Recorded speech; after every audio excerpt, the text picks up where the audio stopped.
సుందరయ్య अमर रहें, సుందరయ్య अमर रहें, సుందరయ్య अमर रहें, సుందరయ్య अमर रहें, సుందరయ్య अमर रहें, సుందరయ్య अमर रहें। సరే కామ్రేడ్స్, ఈరోజు పుచ్చలపల్లి సుందరయ్య గారి 40వ వర్ధంతి సభ పుత్తూరు పట్టణ పరిధిలో సుందరయ్య నగర్లో నిర్వహించబడుతుంది. ఈ కార్యక్రమం సమాచార హక్కుల వేదిక ఆధ్వర్యంలో జరుగుతుంది.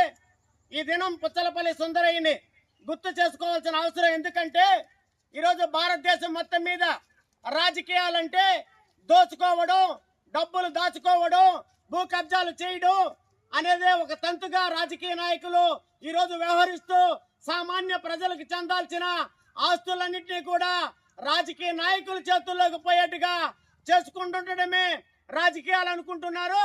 అందుకు భిన్నంగా పుచ్చలపల్లి సుందరయ్య 13 సంవత్సరాల వయసులో స్వాతంత్ర ఉద్యమంలో పాల్గొని గాంధీని ఆదర్శవంతంగా తీసుకొని స్వాతంత్ర ఉద్యమంలో ప్రజలతో సమీకరించి ఉద్యమాలు చేయడం మన అందరికీ ఈ సందర్భంగా గుర్తు చేసుకోవాల్సిన అవసరం ఉంది.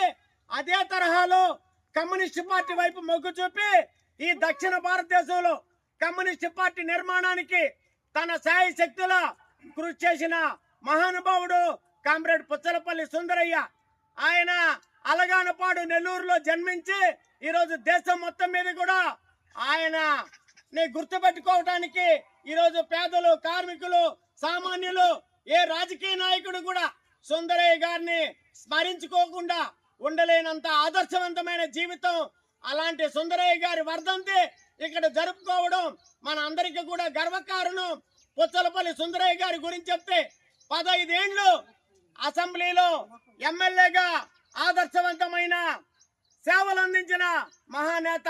అదే విధంగా 5 సంవత్సరాలు పార్లమెంటు సభ్యులుగా ఉంటూ దేశం మొత్తం ప్రజలకి ఆదర్శవంతమైన రాజకీయాలని చూపించిన మహానేత, విప్లవ నేత సుందరయ్య అని పాటలు వినుంటాం.